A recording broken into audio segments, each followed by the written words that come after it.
Hello, and today we are looking at the Gemini Max Royal Air Force Airbus A330 MRTT in 1/400 scale.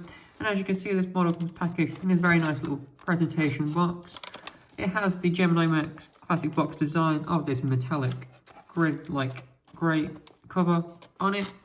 And then here on the front, we have an image of the plane, and this is identical to the model found inside. You can get a good look on it here. It has the airline, or Air Force in this case, it flies with, Royal Air Force, and its model, the Airbus A330 MRTT. On the back of the plane, we have another image of the plane, this time from the other side, and then some information about what a Gemini jet is, or in this case, a Gemini Max. Moving back to the front, as you can see, it says look inside. You can just lift the lid up and you can see the plane inside the box without having to get it out. So you can have it easily on display like this if you so chose, which makes it really convenient to have it on display without having to get it out, so you don't have to risk damaging it. And then here on the lid, you can see we have a little history of the Airbus A330 MRTT, and then some specification information here, such as length, height, and wingspan in feet and inches, or in this case, these are all listed in feet. And then here we have some other information you may like to know, such as cruising speed, range, max takeoff weight, and things of that nature. But let's open up the box and actually have a look at the model itself. Pop it out like so. Move the top, little piece of plastic. And there you have it, the Royal Air Force Airbus A330 MRTT in 1/400 scale. And this is a lovely detailed die-cast metal model with really nice details all across it, which I just really like it. So let's have a look at some of these details up close. We'll start with the wings. These are very nice details, as you can see, very nicely. You can see the flaps, the ailerons. You can see the wingtips or the winglets right here. And it's the same all across here. If you run your finger, you can feel it. Just overall, it's a really nice detail.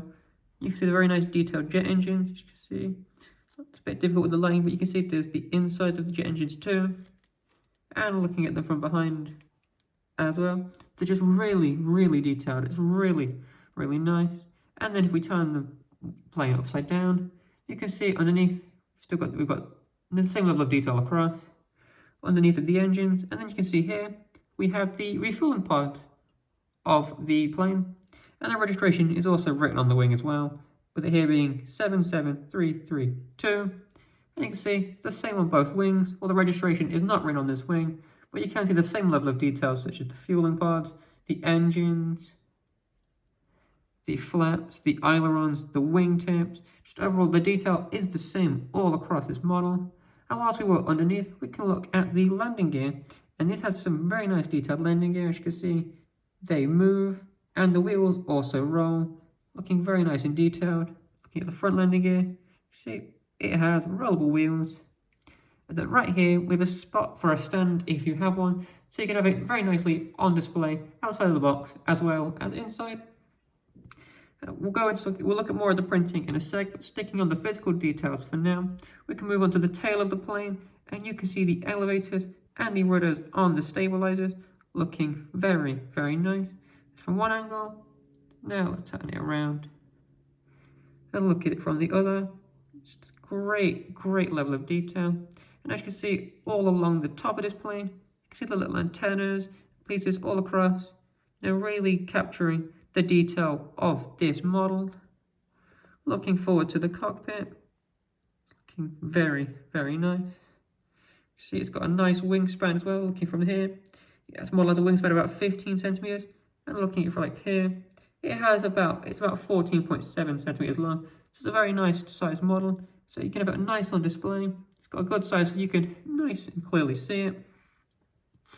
Now let's talk about the livery. As you can see, it's got the standard grey paint job of a military aircraft.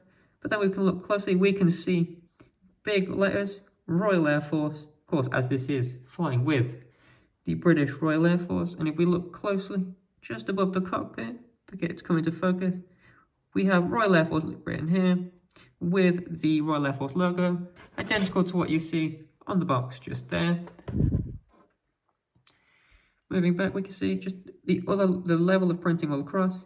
The registration again is written here of 77332, which will also be written on the other side of the model as well. As you can see, registrations are in there. Just the printing all across it is just really nice. So the windows, the doors, big line running through, little insignias here, which you'll also find on the wings there and there, and on the underneath of the wings. It's really, really nice. See here the printing showing where the aerial refueling pod, or aerial refueling hose in this case, is located on this plane in this area. Also the same level of detail across here, and a little Gemini Max logo there. And of course, obviously the cockpit looking really, really nice. Let's get into a little bit about this plane. The Airbus A330 MRTT is an air-to-air refueling and military transport aircraft based on the civilian airliner, the Airbus A330-200. And this particular plane is known as a Voyager KC-3, which is a designation given to it by the RAF, and it describes an A330 MRTT in this plane's configuration, which is having the aerial refueling pods on the wings, and then the central refueling hose here.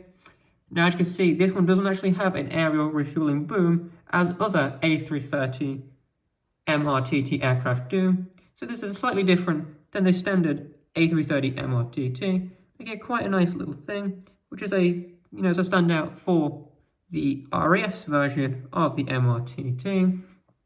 Not only is this an aerial refueling plane, it can also be configured to carry out other missions such as carrying passengers, performing medical evacuation missions, or just carrying standard cargo.